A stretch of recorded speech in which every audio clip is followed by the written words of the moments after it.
My name is Daniel Landau. I am the founder of a new organization called Men's Helpline, which is an organization that helps men when dealing with miscarriage, infant loss, stillbirth, and infertility. Well, my name is Sean Littman. I am the founder and CEO of Catch-22 Nonprofit Marketing, an agency that focuses on nonprofit organizations, helping them make money. And Daniel from Men's Helpline happens to be one of our favorite clients because he is really gone out the door and just started swinging, and he's been growing ever since.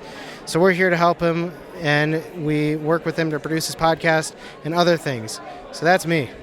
When someone goes through a miscarriage or infant loss or stillbirth or infertility, 99.99% of the time, the focus is on the woman.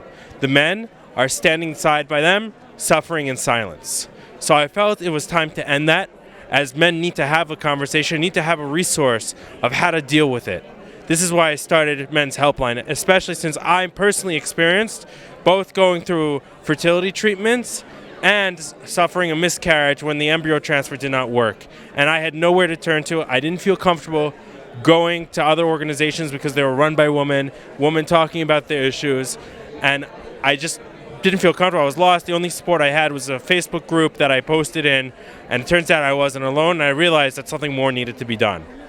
The statistics are 1 in 4 pregnancies end in a miscarriage, 1 in 8 couples struggle with infertility, 1 in 160 births end in a stillbirth, and 1 in 1,000 babies die of SIDS or infant loss over the years. So the fact that I knew that I wasn't alone when a guy to my left, a guy to my right could have been going through this and was suffering in silence, to me that was a problem, and I had to do something about it.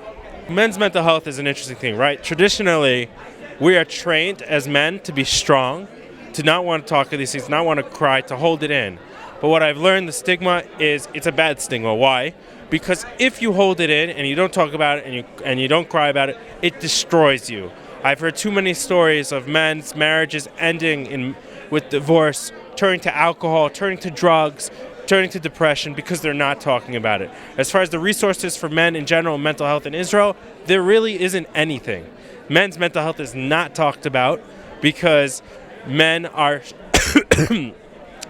men are strong, and they believe that this is how we were built. We're problem solvers. We want to fix things. So the fact that that is how we were trained and educated, this is a problem. So there really is not enough resources out there for men. Men's Helpline offers a podcast where men can come on and share their story.